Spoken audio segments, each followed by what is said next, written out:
Alam mo yung may isang kanta na nung una, akala talaga natin, ano ba yan? Puro kalokohan na naman. Bastos na naman. At syempre, galing pa kay Tony Fowler, kaya mabilis tayong nag-assume. At oo, hindi rin nakatulong na may mga viral video siya dati, tulad nung Lato-Lato Challenge, kung saan inalog niya yung sarili niya na halatang walang bra at talagang nag-trending sa sobrang wild ng reaction ng mga tao. Kaya natural lang, tayo rin mabilis mag-judge. Lalo na't nag-release kamakailang lang ng bagong kanta itong si Tony Fowler na may title na Pribado. Paano kung sabihin ko sa inyo na lahat pala ng inakala natin tungkol sa kantang ito ay mali? Welcome to Papi Lipi, where we will talk about different personalities, events, and important topics that are worth tackling. Pwede po ba akong mag-request na i-like at mag-subscribe sa channel na ito? Malaking bagay na po ito para sa aming mga content creators. Maraming salamat po. Today, pag-uusapan natin ang bagong kanta ni Tony Fowler. Kasi pagkatapos nating pakinggan ng maigi ang lyrics, may na-realize tayo na hindi talaga natin inaasahan. Yung akala nating bastos, yung akala nating walang sense, edukasyon pala para sa mga bata. At hindi basta edukasyon, kundi aral na dapat matagal nang tinuturo sa mga bata.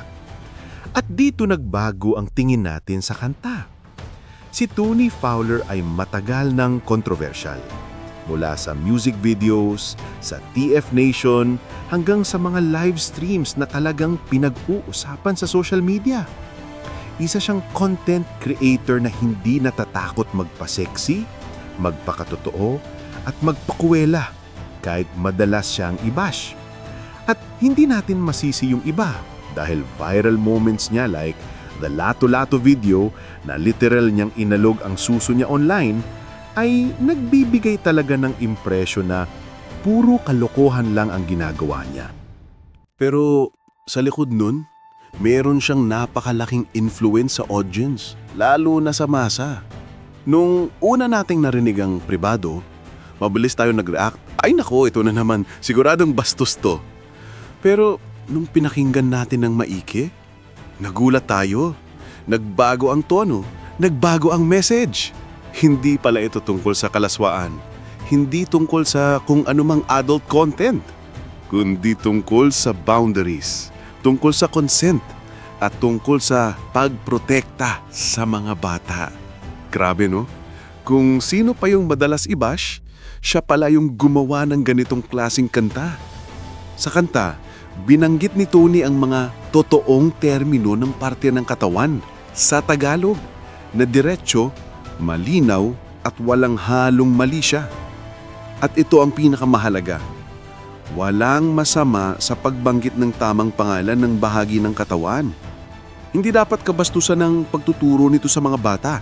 Kasi kung hindi tayo ang magtuturo ng tama, ibang tao ang magte-take advantage. At ito mismong kanta ang nagsisilbing unang proteksyon ng mga bata laban sa pang-aabuso. Ito ay Pribado, bawal hawakan ng kung sino-sino. Sa panahon ngayon, napakadaling ma-expose ang mga bata sa hindi dapat. Pero bihira ang content na diretsong nagtuturo sa kanila ng kung ano ang private parts. Bakit dapat protektahan? Sino lang ang dapat humawak? At ano ang dapat gawin pag may nanghihipo? At dito, papasok ang value ng Pribado. This is not a joke song. Hindi ito kalaswaan. Hindi ito ginawa para mangakit ng views. Ginawa ito para ituro. Para maging gabay ng mga bata. Para magising tayo na dapat may ganitong kanta noon pa.